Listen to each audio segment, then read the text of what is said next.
پرویز ابن هرمز مشهور نوشیروان بادشاہ چې عادل تیر شوی دی دا هغه نوسی و هغه ته خط ولیږه نبی علیہ السلام خط یې عبدالله ابن حذافه سهمي رضی الله عنه له ورکړه وی دا خط وله ورسوه هغه له چې خط سینګ ورسېد دقسې یو ګورنر له یې ورکړه او ګورنر خط ورسو هغه ډېر بدماش و هغه فورا د نبي علیہ السلام خط وشلو خط یې ټوکړي ټوکړی کړ او عبدالله ابن حذافه ته وی تا استازي د استازي وجل منه دي ګنې ما به د سره اوس کتلي او زازان د یمن بادشاہ د د سلطنت لاندې و د گورنر هغه ته وی خط هغه ته ولېږه وی دوه مضبوط پهلوانانو ګوره ښه مضبوط او ښه مضبوطې تورې والا ورکه وسله ورکه او چې لاړ شي دا پیغمبر گرفتار کړي مالې راولي او که گرفتارولی نشي څه مسله وه نو چې مړی کړي او سر یې ماله راوړي دومره هغه جذبه کې راغی نبی کریم صلی الله علیه وسلم له عبدالله ابن حذافه رضی الله عنه راغی وی څه چلی وکړه وی صاحب هغه ستا خط خو یې وشلو وی اللهم مزقهم کل ممزق خدای د ده دا بادشاه یم تس نس کې خط یې ولې شلو الله مغسې وکړه څنګه یې وکړله د ده زوی و شیروی د هغه نوم و شیروی او د ده ښځه و شیرین د هغې نوم و د دې شیروی میرنۍ مور وه ښځې ګڼې وې دا زوی په دې میرنۍ مور عاشق و عاشق دی په دې مور نو ده وی چې دا مور به زه په کومه طریقه خپله دغه کې راولم میره مور یې ده ظالم نو هغه دا چل جوړ کړو چې دا پلار چې دی نو دا پسې طریقه مړ کړم دا پرویز نو چې دې زه مړ کړم نو ښځه ما ته پاتې شي که نه پلار هم پې پیو چې د ما دا زوی حرامي دی دی هر کله چې په ما بس حمله کوي ځان به یې ساته نو پلار یې بیا په الماری کې چې کوم مخصوص سامان هغې کې زهر په یو شیشه کې بند کړی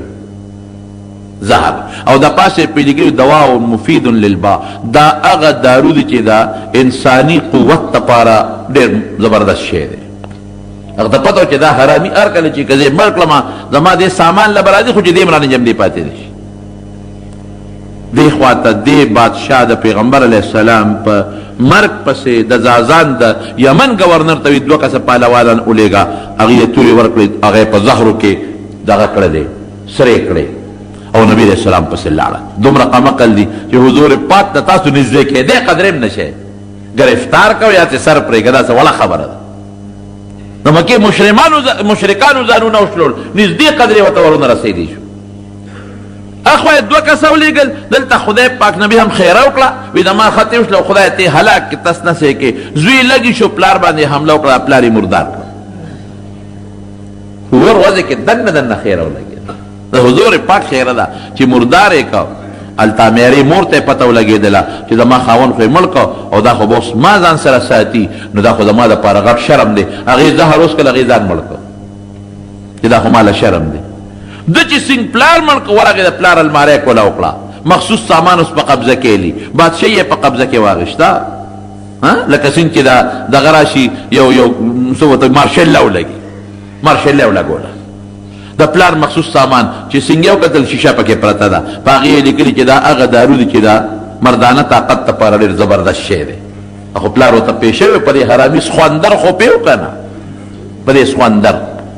هغه ته خو پته وه چې دې به دا لوبې کوي رونو یاد وساتئ موږ د خپلو بچو د دنیا تربیت وکړو خو د دین تربیت هم ولې نه دی کړی داسې ده که نه ده موږ خپلو بچو له د دنیا تربیت کوو چې دې ډېرې پیسې وګټي دنه غټ افسر جوړ شي غټ تجارتي ته جوړ شي او ډېرې پیسې وګټي خو دینی تربیت هم ته جوړ نه کړه نو چې دینی تربیت ته بچي له ور نه کړه دقسې سخوندر به ته جوړېږي بیا نه پلار پېژنې او نه مور پېژنې نه خور پېژنې او نه رور پېژنې او که بچي له دینی تربیت ورکړه نو د پلار او د مور په قدر به پوهېږي بیا هغه ته خو پته وه چې زما دا زوی بار کله لوبه کوي دا شی ورته زهر یې ورته بند کړو چې هغه شیشې ته او زما د پلار چې دومره ښځې ساتلې دا دارو به یې خوړل شیشه په خولې راواړو له قلقل خو چې څنګه تیر شو لاتې وټکولې هغه مردار شو ښځه هم لاړه بادشاه هم لاړ زوی هم لاړ د پیغمبر علیه السلام دعا ټیک شوه که نه تس نس شوه هلته هغه دوه کسان نبي علیه السلام له ورسېدل تورې تورې پټې کړې دي چې ګورې و دې به سنګ به ګرفتاره و بلا ملګري ته ګیر چاپېره تو دي بلا ملګري دي لوی شان دی د حضور پاک خو لوی شان کې دی او د دنیا ملګري ته ګیر چاپېره تو دي او د حضور پاک ملګري ماشاءالله دنیا کې داسې چته نه تېر شوی چې لاړې به توکلې ابه صحابو لاسونو کې نیولې په مخ پې مږلې چې خولې نه به خراش کې توکه صحابو به لاس کې نیوه په مخ به مږه او چې دی ورغلل او د پیغمبر علیه السلام دی مخ مبارک ته وکتل پوه شو هم پوه شو چې دا د وجلو قابل دی ځان وجل په خلقو او دا خو مخ نه رڼاګانې خېږي خو چې څنګه نبي علیه السلام ته مخامخ ودرېده نو پیغمبر علیه السلام ته خو خدای کمالات ورکړي که نه ورته څه وایي نبي علیه السلام ورته وایي ان ربي قتل ربکما تاسو چې ستاسو کم رب دی او زما مرګ پسې را لېږلی یې زما رب ستاسو رب وجلی دی معلومات والی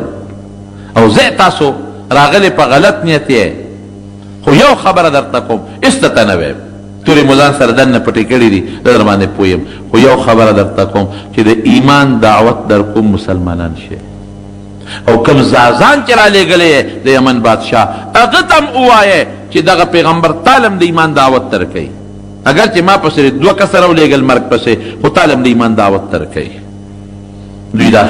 دا خبره د دوه کسانو نوٹ کړه چې زما رب ستاسو رب وجلی دی نوٹ یې کړه کله وجلی دی بېګا شپه دوی چې واپس زازان ته لاړل ورته یې ویل صاحب هغه خو د آخرې زمانې پیغمبر معلومېږي دغه مخ خو څه بل شان رڼا کوي دغه اندازه داسې ده د دې وجود نه پته لګي چې دا رښتونه دي او بل داسې ملګري دي چې خو په هغه ځان قربانوي او موږ ته علم وایي چې تاسو په جامو کې تورې پټې کړې دي دیم راته ووایي دا د پیغمبر صاحب معجزه به وه دیم راته ووایي او دیم راته ووایي چې ستاسو رب چې دی زما رب ستاسو رب وجلی دی وی دا څنګه خبره کوي او موږ ته هم د ایمان دعوت راکړو او زازان د یمن گورنر تا ته هم د ایمان دعوت درکړی هغه ودرېږه معلومات کړو چې دا خبره رښتیا ده که دروغ ده چې معلومات یې ورکړل بعینه دقه وخت کې دغه شیروی لګېدلې وخت خپل پلار یې وجلی بادشاه د فارس بس زازان مسلمان شو گورنر د یمن سره د ټولو خلکو مسلمان شو او هغه دوه کسان چې هغه کوم هم خدای پاک مسلمانان کړل او د فارس د بادشاه نه بادشاهي لاړه ختمه شوه لور یې بادشاه کړه زامن یې نه نبي اسلام ته چې اطلاع راولېږله وی اهل فارس خو جینۍ مشره کړله وی لا یفلح قوم ولوا امرهم امرأة وی چا چې ښځه مشره کړه دا قوم به چرم نه کامیابېږي خبره خلاصه شوه بادشاهي لاړه تسنس شو د حضرت عمر فاروق رضی الله عنه په زمانه کې فارس هم د مسلمان په قبضه کې راغی بادشاهي د نبي علیه السلام هغې ته ورسېدل او د هرقل هغه خبره چې کړې وه چې که دا رښتونې پیغمبري نو بادشاهي به زما د قدمونو له رارسېږي همغسې وشوه شام د مسلمان قبضه کې راغی مصر د مسلمان په قبضه کې راغی یمن د مسلمان قبضه کې راغی دا د عثمان رضی الله عنه زمانه کې ټول روم او دغه علاقې د مسلمان په قبضه کې راغلی نور خطونه هم نبي علیه السلام لیږلي دي نجاشي ته یو خط لیږلی دی د حبشې بادشاه ته هغه ته خط ولېږه خط یو صحابي له ورکړه او د نجاشي ته یې ولېږه دا د حبشې بادشاه و ډېر ښه سړی و هغه عجیبه انداز کې دی خط چې کله نجاشي ته ورسېد پیغمبر علیه السلام ورته ډېر ښکلی خط لیکلی و ځکه د نجاشي بادشاه سره مسلمانان اوسېدل د مکې نه مسلمانانو هجرت کړی و حبشې ته دې بادشاه ډېر زیات قدر د مسلمانانو کړی و ډېر نبی علیہ السلام ورته وایي چې ته خو اول د خدای حمد ادا که خدای بادشاهي درکړې زه ستا شکریا ادا کوم چې زمونږ مسلمانان درغلي دي او تا سره په حبشه کې پراته دي او تا هغوی له امن ورکړی دی د هغوی د قدر کړی دی د هغوی د احترام کړی د هغوی د عزت کړی دی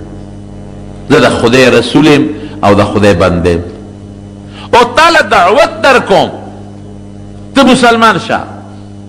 او د عیسی علیہ السلام متعلق زما دا سوچ ته ما تخپل الله وی د عیسی علیہ السلام چې د خدای بنده دی د خدای زوی نه دی او نه خدای دی رښتونی دین چې کوم د عیسی علیہ السلام او د موسی علیہ السلام هغه ته تاسو را بلم بس هغه نجاشی بادشاہ چې خط سنگ اولسته مرګری را غوښتل مرګرو ته وی چې دا د آخر زمانه پیغمبر دی بالکل رښتونی دی تاسو چې ارسه کوي خیرم پدې کې دی چې د تابعداري وکړو او مونږه په دې باندې ایمان وروړو زمون په کتابونو کې چې د آخر زمانه د پیغمبر کم صفاتونه دي ټول پکې موجود دي دویمه خبره پکې نشته ګوره سړی مخلصو نو خدای نجاشي هم مسلمان شو د حبشې بادشاه او چې څومره د قوم رعیت هغه ټول مسلمانان شو او بیا نبی کریم صلی الله علیه وسلم ته یو خط راولیکو او خط کې لیکلي چې د الله رسوله ته زمانه اگر چې لري زستانه لري خو بالکل ستا دعوت ما اومنه او تا باندې ما غایبانه ایمان راوړو زما ټول قوم په ته ایمان راوړل او دې کې سیاره نشته دا مونږ خالص د خپل زړه مسلمانېږو زمونږ زړه دا وایي زمونږ کتاب دا وایي زمونږ معلومات دا وایي چې ته د خدای رښتونی پیغمبر یې او زه خپل زوی درلېږم زوی سره 50 شپېته کسان کړل او بلا تحفې تحائف یې ورکړل چې دا نبي علیه السلام له ولېږې سوینځې یې مولا ورکړلې وی دا به نبي علیه السلام له ولېږې اتفاق دا و چې هغه کښتۍ په دریاب کې غرقه شوه او دی ورته ویلي په خط کې لیکلي و چې که ستا زه خو دلته بادشاه یم رعیت په غاړه دی نو که ته اډر کوې نو زه به دا هر څه پرېږدم ستا خوله به درشم نبي کریم صلی الله علیه وسلم ته چې د هغه خط راورسېد ډېر زیات خوشحاله شو دعا یې ولا وکړله او خوشحاله شو ډېر زیات او ته چې نه د خپل رعیت سنبالوه دلته مه راځه بیا دغه نجاشي بادشاه اصحمې نوم و اصحما دی بیا وفات شو نبی کریم صلی الله علیه وسلم صحابو له په مدینه منوره کې اطلاع ورکړه وی نجاشي د حبشې بادشاه اصحما وفات شوی دی او ما ته جبریل علیه السلام ووی که ته په جنازه کې چې دا کټ درته رانږدې کړم نو راځئ چې جنازه پې وکړو نو پیغمبر علیه السلام مخکې شو صحابه ورپسې شاته ودرېدل او حضور پاک په هغه غایبانه جنازه وکړله دا غایبانه جنازه ګورې په شریعت کې نشته ښه ډېر صحابه په داسې ځایونو کې وفات شوي دي چې د جنازې هم څوک نه نبي هم په جنازه نه ده کړې او که ته به په نجاشي خو یې کړې ده نو هغې کې حدیث موجود دی چې جبریل علیه السلام ورته ووایي چې زه درته دا کټ را مخامخ کومه نبي علیه السلام وایي ما ته یې کټ را مخامخ که ما لیده تاسو نه لیده نو دا گویا کې غایبانه نه شوه مخامخ په مخامخ په حاضر جنازه کړې ده او دعا یې مولا غوښتلې ده دغه خطونه اوس هم شته نجاشی والا خط ام محفوظ پروت تے هرقل والا خط ام محفوظ پروت تے او کم خط چې دا فارس بادشاہ د نبی هم اوشلو ام محفوظ پروت تے خو یرا هغه چې کم خط دی نو ټوټې ټوټې دی ټوټې شوی دی داسې مقوقس بادشاہ تا د مصر بادشاہ تا د یمن بادشاہ تا مختلفو بادشاہانو تا نبی کریم صلی الله علیه وسلم خطونه ولېږل بعضې پکې خدای مسلمانان کړل بعضې پکې کافر پاتې شو د اسلام طریقام دقه ده چاله به په خولې دعوت ته ایمان ورکوي چاله به د خط په ذریعه ورکوي چاله د کتاب په شکل کې به ورکوي نو دا شپږمه اوومه هجره دا د نبي علیه السلام د خطونو وه خدای پاک مسلمانان ډېر زیات کړل دې سره اسلام ډېر زیات خور شو او بیا د هغې نه پس په اوومه هجره کې د یهودیانو چې کوم لوی ګړو خیبر هغه فتح شو خیبر کې ډېرې غټې غټې قلاګانې وې هغه پکې فتح شوې او د خیبر یهودیان هغه پکې تابع شو د نبی علیه السلام اسلام او ایمان خو یې راونړو محرم 7 هجره کې خو بس بهر کیف تابع شو ځمکې د مسلمان په قبضه کې راغلې باغونه د مسلمانانو په قبضه کې راغلل حضرت صفیه رضی الله تعالی عنها دا د خیبر د یو حیی ابن احتب لوی یهودي و دا هغه لور وه هغه په غنیمت کې نبی کریم صلی الله علیه وسلم ته ورسېدله مخکې یو صحابي د دې دحیه له نبي علیه السلام ورکړې وه خو دا خفه وه وی زما پلارم په دې جنګ کې مړ شو رور مې مړ شو خاوند مې مړ شو نو زما دا خوښه ده که ما د مسلمانانو بادشاه په خپل نکاح کې والي نو ښه به حضور پاک پې ډېره ښه ده نو ازاد یې کړه ستا خوښه ده ته ما ازاده کړې که خپل قوم سره پاتې کېږي هم دې خوښه ده او که ما سره په نکاح کې پاتې کېږي هم دې خوښه ده وی نه مسلمانه شوه مسلمانه شوې دا خو د خدای پاک ستا غوندې شخصیت ما له خاوند راکوي زه څه کوم په نورو خلکو مسلمانه شوه په دې مخ یې داسې یو داغ و سور غوندې داغ و چا یې تپوس وکړ یا داغ د څه دی ویده چې کله واده شم خاون یې کنانه ابن الربیع و چې واده شم نو ما خوب ولید د شپې چې د مدینې نه یو سپومې اوچته شوه او د اسمان دیني مې ته ورسېدله او نیغه زما دې غېږ کې را پرېوته نو زما خاوند د نجومي او د پخوانو کتابونو پوه ملا و نو ما مې خاوند ته دا خوب ووی وی هغه څپېړه اوچته کړه او دې په دې مخ ښه مضبوطه ووالم دا داغ د هغې دی وی ما ته وی ته جوړ د مدینې د بادشاه د نکاح خوبونه یې نه وی ما چې دغه خوب مې لید څه خبر او مقه خوب خدای رښتونی کړ د حضور پاک نکاح له خدای راوسته